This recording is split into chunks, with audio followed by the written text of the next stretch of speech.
السلام علیکم. نحمده ونصلي على رسوله الكريم. اما بعد فاعوذ بالله من الشیطان الرجیم. بسم اللہ الرحمن الرحیم. آج کی اس میٹنگ میں الحمدللہ ہمارے ساتھ فرسٹ بیچ کے اسٹوڈنٹس کے علاوہ خواتین کلب کے اسٹوڈنٹس بھی شریک ہیں، تو میں ان سب کو یہاں پر خوش آمدید کہتی ہوں، اور اللہ کرے کہ ہمارا یہ اکٹھا ہونا دین کے فائدے میں ہو. اور آج کا بیسیکلی میٹنگ کا جو پروگرام ہے وہ رمضان کے حوالے سے ہے کہ ہم رمضان کیسے منائیں. رمضان کے پروگرام کو اس دفعہ ہم نے 2 حصوں میں رکھا ہے. ایک تو اپنی ذاتی تربیت، اپنی ذات کے حوالے سے جو چیزیں کرنے کی ہیں، اور دوسری دعوت و تبلیغ کے اعتبار سے، یعنی ایک اپنی خیر خواہی اور دوسرے معاشرے کی خیر خواہی. تو یہ تھیم ہے بیسیکلی، اور موضوع اس کا یہ ہے کہ رمضان سے بھرپور فائدہ اٹھائیں. ویسے تو یہ تمام کام آپ کو پہلے ہی معلوم ہوتے ہیں، لیکن عام طور پر ہوتا یہ ہے کہ ہم سب یاد دہانی کے مستحق ہوتے ہیں. ہمیں وہ باتیں سال بھر گزرنے کے بعد بھول چکی ہوتی ہیں. تو ہم نے کوشش یہ کی ہے کہ اسے ریٹن مٹیریل کے طور پر بھی اویلیبل کیا جائے، تاکہ جو لوگ ریٹن اپنے پاس رکھ کر اپنے آپ کو چیک کرنا چاہیں اور اپنے آپ کو یاد دہانی کرانا چاہیں، ان کو بھی فائدہ ہو سکے. اس کے علاوہ میٹنگ کا جیسا کہ مقصد ہے کہ ایک دوسرے سے ملاقات کرنا، ویسے تو کہیں نہ کہیں کبھی نہ کبھی کسی نہ کسی سے ملاقات ہوتی رہتی ہے، لیکن ایک ہوتا ہے اچانک ایک ملاقات ہو جانا، اور ایک ہے بامقصد ملاقات. تو یہ ملاقات تھوڑی سی دوسری ملاقاتوں سے مختلف ہوتی، اور یہ ایک بامقصد ملاقات ہے. جتنی دیر میں یہ پریزنٹیشن وغیرہ سامنے آتی ہے، میں ایک حدیث آپ کو سنا دیتی ہوں. عن معاذ بن جبل قال سمعت رسول اللہ صلی اللہ علیہ وسلم یقول وجبت محبتی للمتحابین فی والمتجالسین فی والمتزاورین فی والمتبادلین فی. حضرت معاذ بن جبل رضی اللہ تعالی عنہ سے روایت ہے، کہتے ہیں میں نے رسول اللہ صلی اللہ علیہ وسلم کو فرماتے ہوئے سنا، اللہ تعالیٰ نے فرمایا کہ میری محبت واجب ہو گئی ان لوگوں کے لیے جو میرے لیے آپس میں ایک دوسرے سے محبت کرتے ہیں، میرے لیے ایک دوسرے سے مل بیٹھتے ہیں، میرے لیے ایک دوسرے سے ملاقات کرنے جاتے ہیں، اور میرے لیے ایک دوسرے کے اوپر خرچ کرتے ہیں. ہم سب قرآن پڑھے ہوئے لوگ ہیں نا، عام لوگوں سے مختلف ہیں. تو قرآن کا ایک ادب ہے، اور وہ ادب اس کو پڑھنے کا بھی ہے، اس کو سننے کا بھی ہے، اس کو پڑھانے کا بھی ہے، اس کو سکھانے کا بھی ہے، اس کو اٹھانے کا بھی ہے، اس کو رکھنے کا بھی ہے نا. اور اگر ہم یہ ادب نہیں کریں گے تو کون کرے گا؟ اسی لیے لوگ کہتے ہیں نا کہ ان پڑھ لوگ زیادہ اچھے ہوتے ہیں، وہ قرآن کا زیادہ احترام کرتے ہیں پڑھے لکھے لوگوں سے. یہ عام ایک بات مشہور ہے نا، اور یہ حقیقت بھی ہے. میں نے دیکھا ہے کہ جن لوگوں کو پڑھنا نہیں آتا، میں نے اپنی زندگی میں کئی ایسے لوگ دیکھے کہ جنہیں پڑھنا نہیں آتا تھا. مثلا میری اپنی ایک ماسی ہوتی تھی، تو وہ پڑھ نہیں سکتی تھی، لیکن وہ سپارہ لے کے اپنے سینے کے ساتھ لگا لیتی تھی اور روتی رہتی تھی. کبھی انگلی پھیرنا شروع کر دیتی، کبھی چومنا شروع کر دیتی، کبھی لپیٹ کے پھر رکھ دیتی. ایک لفظ پکڑ لیتی، اس کو رٹ رٹ کے پھر بیچاری کو بھول جاتا، پھر رونا شروع کر دیتی. تو جو محبت میں نے ان کے اندر دیکھی قرآن کے لیے، وہ واقعی پڑھنے والوں میں نہیں دیکھی، کیونکہ ان کے پاس ہے نہیں نا یہ دولت، اس لیے ان کو قدر ہے. ہمیں مل گئی ہے، اس لیے ہمارے اندر وہ چیز نہیں ہے. تو دل چاہتا ہے کہ وہ چیز پیدا ہو جائے. اگر وہ پیدا ہو گئی نا، تو آپ یقین کیجئے کہ آپ کو بولنے کی ضرورت نہیں ہے، بول کے تبلیغ کی ضرورت نہیں. لوگ صرف آپ کے عمل سے ہی سیکھ جائیں گے بہت کچھ. اور یہ یاد رکھے کہ جتنی محبت ہم اس کتاب کو دیں گے، اللہ کے کلام کو، اس سے کہیں زیادہ ریٹرن اللہ کی طرف سے ہمیں ملے گا. جتنا احترام ہم اس کا کریں گے، اس سے کہیں زیادہ ریٹرن ہمیں ملے گا. جتنی اہمیت اس کتاب کی ہماری زندگی میں ہوگی اتنی زیادہ اہمیت ہماری اللہ کی نگاہوں میں ہوگی. یہ ایک مانی ہوئی بات ہے نا, لیکن یہ اسی وقت ہوگا جب ہم واقعی کر کے دکھائیں نا. اور جیسے کبھی میں ذکر کر رہی تھی کہ اس کو اٹھانے کا طریقہ ہے, ادب ہے, رکھنے کا ہے, کھولنے کا ہے, ورق پلٹنے کا ہے, لکھنے کا ہے, سننے کا ہے, سنانے کا ہے, سب چیز ہے. تو اسی طرح ایک ادب جو اس وقت جس کا میں ذکر کرنا چاہوں گی وہ سننا ہے. اس کے سننے کا ادب کیا ہے کہ جب خاص طور پر ایسی مجلس میں اگر ہم بیٹھے ہوں تو سننے کا ادب یہ ہے کہ جب اس کی آواز آ جائے تو باقی ہر چیز اوجھل ہو جائے, غیر اہم ہو جائے.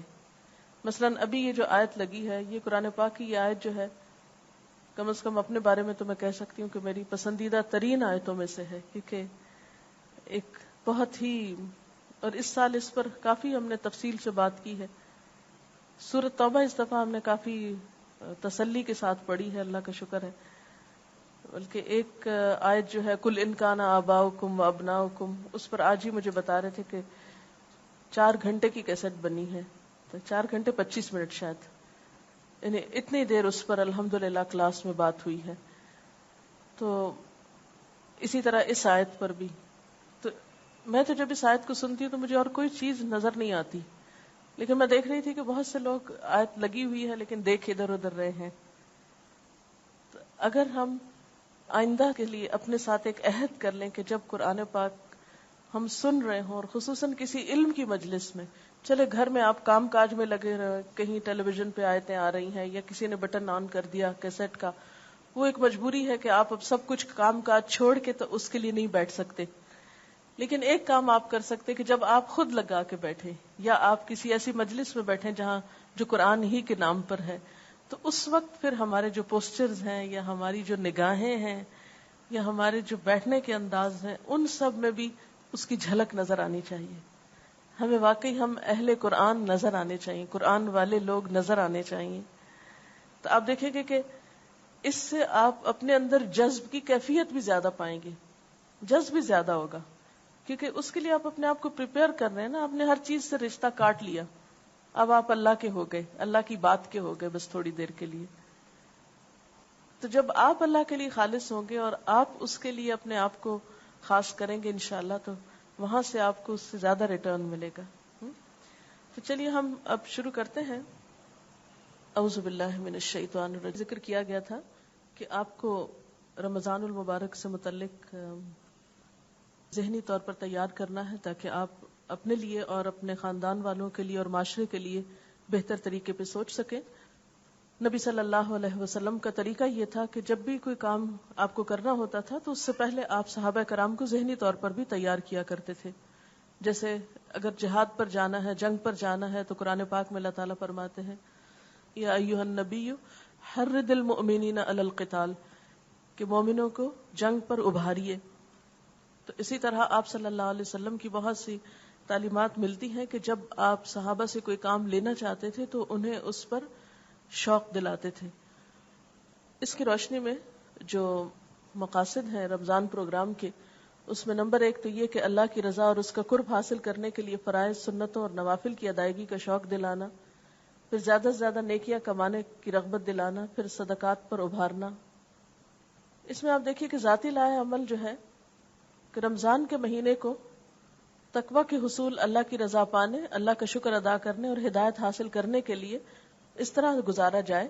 اس میں آپ دیکھیے کہ یہ جو اوپر آپ نے کہا نا کہ تقوی کے حصول اور شکر ادا کرنے اور ہدایت حاصل کرنے, یہ اگر آپ آیات پر غور کریں تو اس میں یہ لعلکم تتقون اور ولتکبروا اللہ اور شکر ادا کرنے کے بارے میں یہ سب آیات سے ہی دراصل لیا گیا ہے. تو پہلی چیز یہ ہے کہ ذاتی چیزوں میں ہمیں کیا کچھ کرنا ہے کہ زیادہ سے زیادہ احسن طریقے سے عبادات اور نیک اعمال کیے جائیں, یعنی زیادہ سے زیادہ عبادت کی طرف توجہ ہو. صحابہ کرام کا طریقہ یہ ہوتا تھا کہ وہ اجنبی ہو جاتے تھے ہر ایک سے رمضان میں, یعنی سوشلائزنگ اور پارٹینگ اور ادھر ادھر کی آپس میں بہت گپ شپ اور بات چیت وہ ختم کر کے اپنی ذاتی عبادات کی طرف ان کی توجہ زیادہ ہو جاتی تھی. ایسے کاموں میں کم سے کم وقت لگایا جائے جن کو کرنے کا نہ اجر ہے اور نہ ہی گناہ، یعنی جس کو مباح کہتے ہیں، ان کو بھی چھوڑ دیا جائے رمضان میں یا بہت کم کر دیا جائے. پھر یہ کہ ایسے کاموں سے خاص طور پر بچنے کی کوشش کی جائے جس سے اللہ تعالیٰ ناراض ہوتے ہیں، یعنی تقوی، تاکہ رمضان کی برکتوں اور رحمتوں سے بھرپور فائدہ اٹھایا جا سکے اور زیادہ سے زیادہ اجر کمایا جا سکے. رمضان میں روزے اس طرح رکھے جائیں کہ اس کے ذریعے سے ایسی تربیت ہو کہ آئندہ زندگی میں، یعنی اس رمضان میں صرف یہ نہیں کہ ہم نے عبادت ہی کر کے اور جب رمضان ختم ہو تو بند کر کے سب کچھ رکھ دینا ہے، بلکہ اپنی ایسی ٹریننگ کرنی ہے کہ آئندہ کے لیے بھی ہمارے پاس کچھ ہو. اور وہ کیا؟ خاص طور پر ہر عمل اللہ کی رضا کے لیے ہو، پھر اللہ کے ہر حکم کی اطاعت کرنے کی عادت یا جذبہ پیدا ہو، پھر نظم و ضبط اور قاعدے قوانین کی پابندی کرنے کی عادت پیدا ہو. نظم و ضبط کیونکہ رمضان میں ڈسپلن اور آرگنائزیشن بہت ہو جاتی ہے آٹومیٹیکلی سحری افطاری کے اوقات کی وجہ سے. پھر یہ کہ حرام اور چھوٹی چھوٹی برائیوں سے بچنے کی قوت حاصل ہو، نیکی کے کاموں میں ایک دوسرے سے تعاون، ایک دوسرے کے دکھ درد میں شرکت اور باہم محبت اور اخوت کی فضا. پھر ضبط نفس اور قوت برداشت سے کام لینے کی اور محنت و مشقت سے کام کرنے کی عادت پیدا ہو. اس کے لیے یہ ہے کہ ہمیں کچھ منصوبہ بندی کرنی ہوگی، کچھ پلاننگ کرنی ہوگی اور اپنے کچھ اہداف یا ٹارگٹس مقرر کرنے ہوں گے. رمضان سے پہلے بھی کچھ پلاننگ کرنی ہوگی، رمضان میں اس پر عمل کرنا ہوگا اور آخر میں اس کی ایویلیویشن کرنی ہوگی. یعنی 3 سٹیپس ہوں گے ایک طرح سے. تو نمبر 1 آپ دیکھیے کہ اس میں کچھ منصوبہ بندی کی کچھ تجاویز ہیں. اب اپنے حالات، وقت اور صلاحیت کے مطابق اپنے ٹارگٹ کا تعین کریں. ایسا ٹارگٹ نہیں رکھیں کہ جو آپ کر ہی نہیں سکتے. مثلا ایسا کام کرنے کے بارے میں آپ سوچیں کہ جو آپ کے بس میں ہی نہیں، جس کا آپ کو وقت ہی نہیں، تو ایسی منصوبہ بندی نہ کریں کہ جو آپ کے عمل سے جو متعلق نہ ہو. نمبر 2 ہر روز کرنے والے کاموں کی ایک فہرست ہو، پھر ان کاموں کو اوقات، ترجیحات، اہمیت اور ضرورت کے مطابق ترتیب دے کر لکھا جائے. یعنی ہر روز کیا کچھ آپ نے کرنا ہے وہ ایک لسٹ بنی ہوئی ہو اور پھر ان کے اوقات مقرر ہو. مثلا مسنون دعائیں کس وقت پڑھنی ہے، مثلا آپ نے جو ہے صدقہ خیرات کس حصے میں کرنا ہے. یعنی رمضان کی جب پلاننگ ذاتی کریں گے تو اس میں بھی آپ یہ دیکھیں گے کہ ایک پلاننگ وہ ہوگی کہ جو آپ کی روزمرہ امور پر مشتمل ہوگی. اور پھر اسی طرح یہ ہے کہ اعتدال اور توازن رہے. ایسی پلاننگ نہ کریں کہ جس میں آپ ایک طرف کو لڑک جائیں. ایسی عبادات اپنے، مثلا یہ پلاننگ نہ کر لے کہ میں نے رمضان میں 10 قرآن ختم کرنے، اب وہ آپ ہر وقت سپارہ ہاتھ میں لیے پھر رہے ہیں اور گھر والے جو ہیں وہ رو رہے ہیں، کھانے کو بھوکے ہیں یا ان کو سحری افطاری نہیں مل رہی. تو جو بھی آپ پلاننگ کریں اس میں خاص طور پر توازن اور اعتدال ضروری ہے. اس پلاننگ کو آپ مختلف عنوانات کے تحت کر سکتے ہیں. نمبر 1 عبادات آتی ہیں. عبادات میں جیسے روزہ ہے تو اس میں ظاہر ہے کہ اس کی گنتی پوری کرنی ہے، وَلِتُكْمِلُوا الْعِدَّةَ جیسے قرآن پاک میں آتا ہے. نمبر 2 نماز. نماز میں سب سے پہلے فرائض آتے ہیں. اگر ہم اس رمضان میں یہ اپنا تھیم رکھیں کہ 2 چیزیں کہ اول وقت میں نماز پڑھنے کی عادت ڈالوں گی، نمبر 2 خشوع خضوع کی خاص پریکٹس کروں، کیونکہ جب روزہ ہوتا ہے تو جسم میں ایک خاص کیفیت ویسے ہی ہوتی، تو اگر اس کی پریکٹس مہینہ بھر کی جائے انٹینشن کے ساتھ تو اس سے مزید فائدہ بھی ہو سکتا ہے. نمبر 2 یہ ہے کہ نوافل کی بھی کوشش، اور نوافل کے نام یہاں ہم نے اس لیے لکھ دیے تاکہ یاد دہانی رہے، اس میں سے جو کچھ بھی موقع ہو. پھر تراویح کا خاص طور پر اہتمام جو ہے وہ ضروری ہے. کوشش کریں کہ آپ گھر کے قریب کوئی بھی ایسی جگہ آپ کو مل جائے جہاں پر اجتماعی تراویح ہوتی ہو، اس میں نسبتاً معاملہ آسان ہو جاتا ہے. پھر اس کے بعد اگلی چیز قرآن پاک ہے. تو قرآن پاک بھی اپنی حیثیت کے مطابق آپ خود تلاوت کر سکتے ہیں.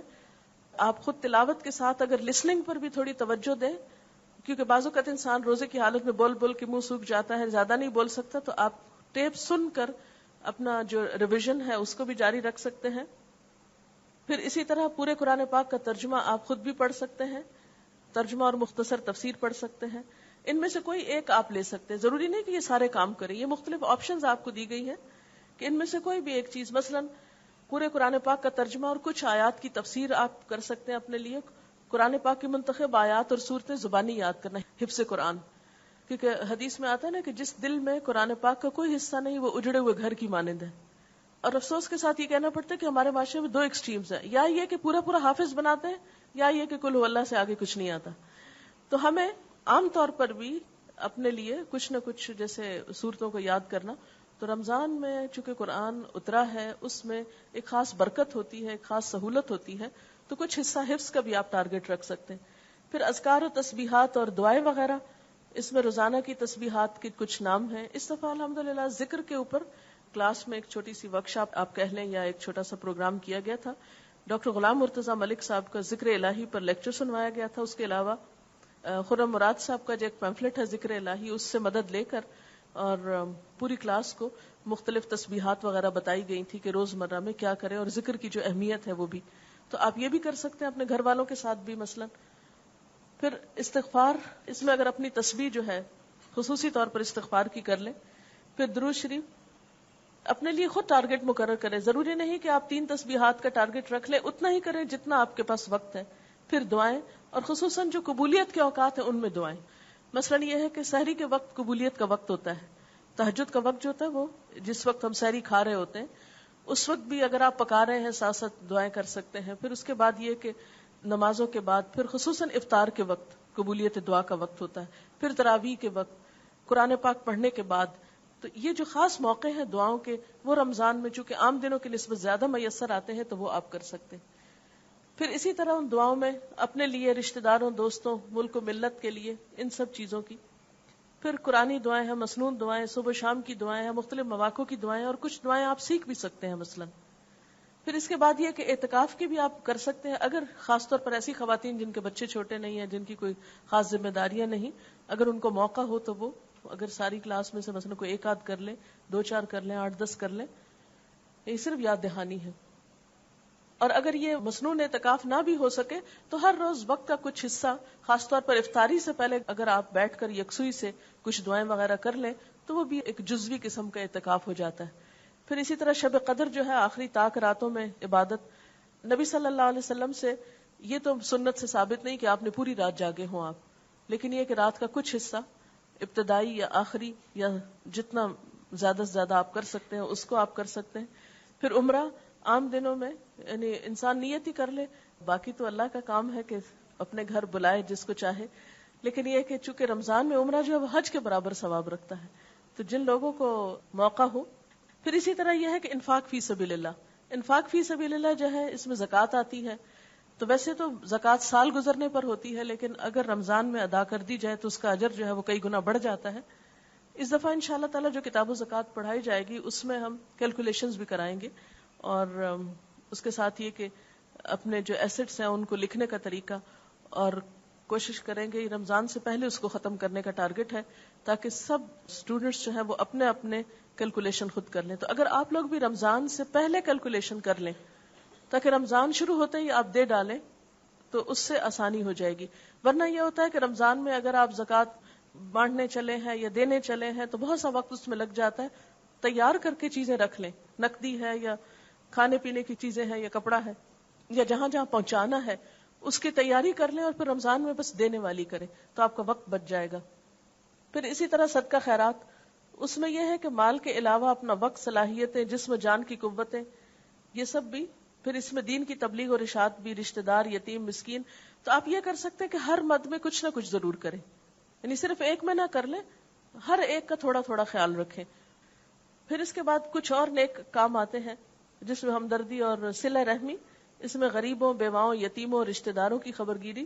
ہر کوئی اپنے اپنے رشتہ داروں کی ایک لسٹ بنا لے، اپنے اپنے محلے میں پائے جانے والے غریب، یتیم، مسکینوں کی لسٹ بنا لے، یا اسی طرح کسی بھی طرح سے آپ ضرورت مند افراد کو جانتے ہیں تو ان کی آپ ایک اپنے پاس ایک ڈائری رکھیں اپنا اللہ تعالیٰ کے ساتھ جو آپ کا معاملہ اور تعلق ہے، جس میں آپ اپنی نمازوں کا حساب، روزوں کا حساب، صدقے خیرات کا، رشتہ داروں کا، یتیموں مسکینوں کا، اگر ایک چھوٹی سی پرسنل سے بھی پرسنل ڈائری کہ جو آپ کی نیکیوں کی، جس میں تھوڑی سی وہ یاد دہانی کے لیے کہ مجھے یہ اور یہ کرنا ہے، تو اس کو اگر آپ تیار کر لیں تو انشاءاللہ تعالی وقتاً فوقتاً اپنے آپ کو چیک کرتے رہیں کہ یہ کام مجھے زندگی میں کر لینے چاہیے.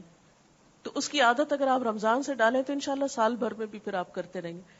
پھر اسی طرح مہمان نوازی میں خاص طور پر افطاری ہو سکتی ہے، لیکن اس میں بھی ضروری نہیں کہ بڑی بڑی دعوتیں ہوں اور سارا وقت اسی میں ضائع کر دیا جائے. اس کا طریقہ کار ہر کوئی اپنی ضرورت کے مطابق کر سکتا ہے. پھر کچھ اور چیزیں ہیں جیسے شکر اور صبر کی عادت ڈالنا، پھر طہارت خاص طور پر، پھر حصول علم کی کوشش، جس طرح قرآن پاک اور حدیث کی کتابوں کے علاوہ کوئی اور اچھی کتابیں ایسی پڑھنا.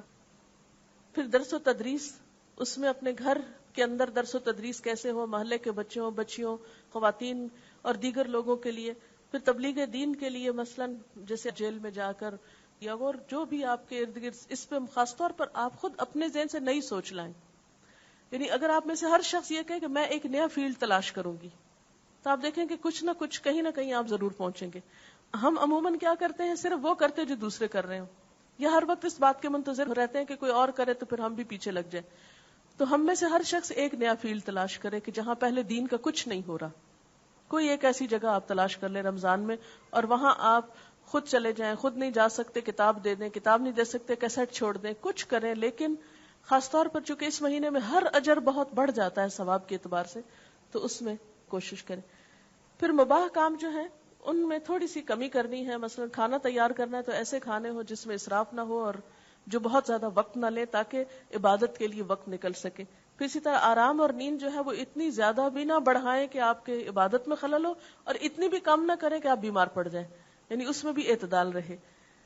جیسے آپ صلی اللہ علیہ وسلم دن کے تھوڑے سے کیلولے سے تہجد کے لیے مدد لیا کرتے تھے, تو اسی طرح یہ کہ چونکہ صبح بھی اٹھنا ہوگا, رات بھی دیر سے سونا ہوگا, تو دن کے کچھ اوقات میں اگر آپ تھوڑا سا نیپ لے لیں تو اس سے آپ کو فائدہ ہوگا. پھر عید کی تیاری وغیرہ بھی رمضان سے پہلے کر رہے ہیں. ہم یہاں انشاءاللہ رمضان سے پہلے ایک ویکنڈ کو چھٹی دے رہے ہیں یہاں, یعنی سیٹرڈے سنڈے 2 دن کی چھٹی دیں گے, اور اسٹوڈینٹس کو اس کے لیے گائیڈ کریں گے کہ وہ کیا کریں, اپنے عید کی تیاری بھی ابھی سے کر لیں. یعنی رمضان پلس عید, یعنی اگر آپ رمضان کی شاپنگ کرنے جا رہے ہیں تو ساتھ ہی عید کی بھی کر لیں, تاکہ آخری دنوں میں جب عبادت کا وقت ہو تو بازاروں میں وقت ضائع نہ ہو. پھر تزکیہ نفس یہ ہے کہ مثلا زبان کی حفاظت میں غیبت, چغلی, جھوٹ, جھوٹی گواہی, گالی گلوچ, لعن طعن, یہ بہت ساری چیزیں جو ہیں جو انسان کے تقویٰ میں حائل ہوتی ہیں, ان سے خصوصی طور پہ بچنا. اس کے لیے آپ چیک لسٹ استعمال کر سکتے ہیں جو ہم نے اپنے اسٹوڈنٹس کے لیے پہلے استعمال کرائی ہے, اور اس سے بھی آپ کو انشاءاللہ فائدہ ہوگا. یہ ایک چیک لسٹ ہے. رمضان سے پہلے اور رمضان کے بعد 2 چیزیں آپ کے سامنے ہوں گی. جو چیزیں پیچھے آپ کو بتائی گئی ہیں انہی سے متعلق ایک چیک لسٹ آپ دیکھیں گے کہ کیا وہ کام میں نے کیے ہیں جو میں نے اپنے ٹارگٹس رکھے تھے. جو آپ نے ٹارگٹس رکھے یا منصوبہ بندی کی, پھر اپنے آپ کو خود احتساب اور جائزہ لیں گے کہ یہ میں نے کیا بھی یا نہیں, اور اگر نہیں کر سکی تو اس کا بھی جائزہ لیں گے کہ آپ کسی کام کے کرنے میں کیوں کامیاب نہیں ہوئے. پھر اس کو ہم نے یہ کیا ہے کہ ان سب چیزوں کا ایک خلاصہ کر دیا ہے. جیسے عبادات ہیں, پھر باقی نیک اعمال ہیں, پھر مباح کام ہے, پھر جو روزے کو فاسد کرنے والے کام ہیں جن سے اجتناب کرنا ضروری ہے, اور پھر یہ مقاصد ہے قرآن پاک کی روشنی میں لعلکم تتقون ولتکملوا العدۃ ولتکبروا اللہ ولعلکم تشکرون لعلہم یرشدون. اب یہ ہے کہ ایک تبلیغ کا طریقہ کار تھوڑا سا وضع کیا ہے کہ اگر آپ اپنی ذات کے اصلاح کے علاوہ دوسروں کو کرنا چاہیں تو اس کے لیے سب سے پہلا اہم پروگرام تو دورہ قرآن ہے. آپ میں سے جو لوگ کرنا چاہیں اس کے مقاصد آپ کے ذہن میں واضح ہوں, اور اس کے مقاصد میں ایک مختصر وقت میں مکمل قرآن پاک کا پیغام زیادہ سے زیادہ لوگوں تک پہنچانا کہ وہ جان لیں کہ اللہ تعالیٰ ہم سے کیا چاہتا ہے. نمبر 2, قرآن کے شائقین کے لیے قرآن سننے کے مواقع فراہم کرنا, قرآن سنا کر لوگوں کو اللہ سے جوڑنا. پھر نمبر 3, رمضان کے بابرکت مہینے میں لوگوں کو دین کی محبت اور اس کا علم حاصل کرنے کا شوق دلانا. پھر قرآن پاک کی تلاوت, اس کے فہم اور اس پر عمل کرنے میں جو لطف آتا ہے لوگوں کے اندر اس احساس کو بھی پیدا کرنا. لوگوں کے اندر وہ جذبہ پیدا کرنا کہ اللہ کی موجودگی کا احساس کر کے اس کی محبت اور اس کے ڈر کے ساتھ ہر کام کریں. پھر اللہ کی عظمت کا احساس, پھر اللہ کی اطاعت کا جذبہ, حرام سے بچنا, اور پھر توکل اور بھروسے پر ابھارنا. پھر لوگوں کے اندر شکر گزاری کا احساس پیدا کرنا. یعنی قرآن سنا کر آپ کیا چاہیں گے کہ لوگوں کے اندر کیا پیدا ہو, مقاصد کیا ہوں گے. پھر اسی طرح عبادات کا شوق پیدا ہو, اللہ کے رستے کی طرف رہنمائی ہو, دعائیں پڑھنے کی اور یاد کرنے کی ترغیب ہو. اس میں یہ ہے کہ دورہ قرآن کے ساتھ ساتھ آپ لوگوں کو دعائیں بھی سکھا سکتے ہیں, دعاؤں کے کارڈ دے سکتے ہیں, دعائیں سکھا سکتے ہیں. اور اس کے مقاصد کیا ہیں, اس میں اہمیت کا بھی احساس آپ دلائیں گے, ان کے آداب اور شرائط سے بھی واقف کریں گے. پھر یہ بھی بتائیں گے کہ دعائیں کیوں نہیں قبول ہوتی. پھر اس کے بعد یہ ہے کہ کچھ دعائیں آپ ان کو یاد کروا دیں, اور ان کو ہمیشہ یہ کوشش کریں کہ صرف یاد نہ کرائیں, لوگوں کو یہ بھی بتائیں کہ آپ کس وقت پڑھ سکتے ہیں.